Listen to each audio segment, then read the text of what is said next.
Bonjour à tous, Corbier pour Millennium, je suis avec monsieur Johan Merlot à Todd. Todd, qu'est-ce que tu as pensé de l'event qui n'est pas encore fini, mais qu'est-ce que tu en as pensé pour l'instant? Ça a été super, comme je m'y attendais, beaucoup de très bonnes parties sur Heroes. Ça a été impressionnant comment à chaque match il y a eu un grand moment. Enfin, dès le premier jour, on a eu une équipe qui a survécu avec leur corps qui avait 4% de points de vie, ils ont contre-attaqué, ils ont gagné, donc beaucoup de moments super. Et là enfin aujourd'hui j'ai pu jouer un petit peu à Overwatch, donc je suis assez content vu que j'avais pas eu le temps jusqu'ici. Donc là aujourd'hui j'ai essayé de rattraper tout le temps perdu où j'ai pas pu jouer encore. J'ai fait je crois 4 parties d'affilée, donc c'est bien sympa. Et là on va avoir la finale aujourd'hui qui je pense va être très intéressante. Ouais, la finale va bientôt commencer. Overwatch, t'en as pensé quoi? J'ai adoré quoi. Franchement, en fait Overwatch, à l'origine, quand ça a été annoncé, personnellement, j'étais pas particulièrement hype parce que je suis plutôt un joueur de jeux de stratégie, etc. Et donc je me suis dit, bon, voilà, pourquoi pas, peut-être que j'essaierai vite fait, sans plus. J'ai regardé quasiment aucune des vidéos tutoriels, etc.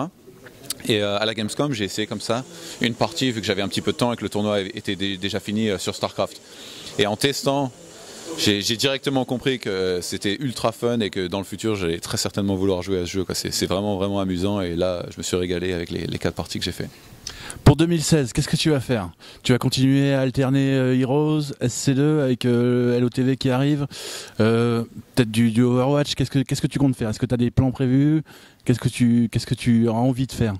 Je pense que je vais continuer à commenter Heroes et StarCraft. Maintenant, j'ai déménagé en Allemagne où je commente pour l'ESL. Donc à mon avis je vais continuer à faire ça. Overwatch à mon avis je vais jouer pour le fun, mais déjà faire 2 jeux c'est difficile avec Heroes et StarCraft. À mon avis 3 jeux c'est hors de question. Donc on verra, peut-être ça se trouve je vais aimer le jeu comme je m'y attends et peut-être que je voudrais commenter, mais à mon avis pour l'instant on va rester concentré sur StarCraft et Heroes. Ça prend déjà beaucoup de mon attention. Et comment tu arrives à gérer justement cette polyvalence au niveau de 2 jeux qui ne se ressemblent pas au final, et comment tu arrives à les connaître aussi bien? C'est très dur. À l'origine, ce que je faisais pour StarCraft, c'était surtout que je jouais beaucoup et je regardais toutes les parties. Mais là, maintenant, en couvrant 2 jeux, c'est quasiment impossible de tout suivre. Donc j'essaye de donner beaucoup de priorité. Et là, quelque chose que j'ai fait récemment, c'est que j'ai beaucoup réduit mon temps de jeu et à la place, j'étudie beaucoup de VODs. Je regarde les parties qui sont les plus intéressantes et que je pense que je vais devoir mentionner. Donc je fais beaucoup de préparation en regardant des vidéos, en parlant aux joueurs, etc. Plus que je joue, je pense. Alors qu'avant, c'était vraiment du jeu pur et dur. Est-ce que tu as suivi le petit Frenchie Lilbo au WCS? Ah bah oui, ça a été un plaisir d'être sur place et de le voir réussir à concrétiser ce pourquoi il s'est entraîné pendant aussi longtemps. Donc c'est vraiment bien d'avoir un autre Français, autre que Stéphano, qui réussit à perf autant en tournoi interne. Est-ce que tu seras à la BISCON? Et si oui, sur quel jeu? Je sais pas si je suis censé le dire vu que c'est pas... Bon bah le dis pas alors. C'est pas encore annoncé, donc qui vivra verra. D'accord. Bon, ça veut dire qu'il y sera. Il y a le PR qui se marre à côté. Pierre-Yves, calme-toi. Première année d'e-sport sur Heroes of the Storm. Quel est le bilan au final? J'aime toujours bien le jeu. Je pensais pas que ça allait être aussi difficile de couvrir de jeu. Là, c'est vraiment... vu qu'il y a beaucoup de choses qui se passent dans les 2, StarCraft et Heroes. Heroes en particulier, le jeu change sans arrêt, donc il faut vraiment être au taquet. Et là, par exemple, ces jours-ci... je faisais beaucoup de tournois de StarCraft et là je viens juste de revenir de la DreamHack et j'ai eu 6 jours pour me préparer pour cet event sur Heroes, donc ça a été un petit peu difficile, mais bon, j'ai le meilleur métier du monde, quoi. Je couvre les 2 jeux que j'adore, je pense que c'est un grand succès pour moi. Et les Français sont bons en plus sur Heroes, il y en a partout dans les très bonnes équipes.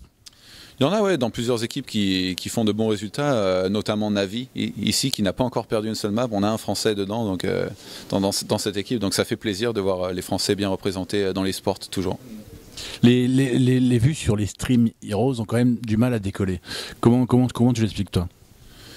Je suis pas sûr exactement, je pense que il y a beaucoup de joueurs qui jouent à Heroes mais qui ne veulent pas particulièrement regarder de tournois à l'heure actuelle. Peut-être ils ont du mal à s'identifier, enfin à trouver une équipe qui préfère ou un joueur qui préfère, mais dans le futur, je pense que ça va continuer à se développer. Il y aura de plus en plus de spectateurs, à mon avis, parce que c'est vraiment un jeu intéressant à regarder. Il y a une très bonne dynamique, les parties ne mettent pas super longtemps à finir.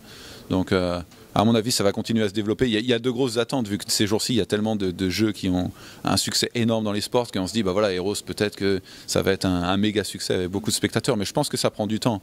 Dans le cas d'autres MOBA, il y en a à l'heure actuelle qui sont beaucoup plus populaires que Heroes, mais ils ont mis beaucoup de temps avant d'en arriver là. Donc peut-être qu'avec Heroes, ça va être pareil aussi.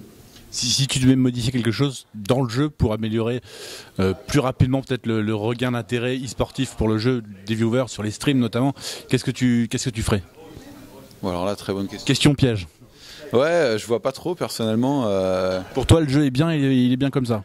Ouais, il est très bien comme ça. Il y a beaucoup de cartes en fait. C'est ce qui rend la dynamique super intéressante aussi, d'avoir beaucoup d'options, de possibilités. Il y a des équipes qui sont très bons sur une certaine carte, un peu moins bons sur d'autres cartes. Non, je pense qu'il y a, au niveau du jeu, dans la balance et dans les talents et tout ça, il y a sûrement des changements qui peuvent être faits. Mais bon, ce serait plein de trucs très détaillés, des petits détails à travailler ensemble en dehors de ça. Non, j'aime bien tout.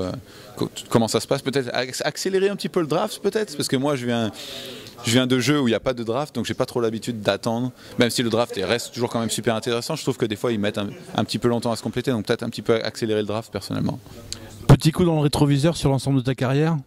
Quand tu fais le bilan, tu t'en penses quoi? Je pense avoir eu une des vies les plus intéressantes personnellement. Enfin, quand je pense au... Je sais pas, ça doit être 13 dernières années où j'ai fait beaucoup de jeux, du commentaire et tout ça. J'ai aucun regret. Je suis super content d'avoir pu vivre de ma passion pendant aussi longtemps. Et ça me donne toujours un sourire et ça me rend heureux. Et c'est pas fini? Je pense que c'est loin d'être fini. Hein. À mon avis, il y a beaucoup de tournois qui vont venir. J'ai pas envie d'arrêter du jour au lendemain à faire de l'e-sport. C'est vraiment ce qui me passionne. Donc à mon avis, je vais continuer dans cette voie-là. Un dernier mot pour finir? Ça fait plaisir d'être interviewé en français. Je parle beaucoup en anglais pendant ces week-ends, donc merci à toi de me donner l'opportunité. Merci à tous qui supportent les sports. J'espère que vous allez vous amuser en regardant du Heroes ou du StarCraft. Merci. Nickel, merci.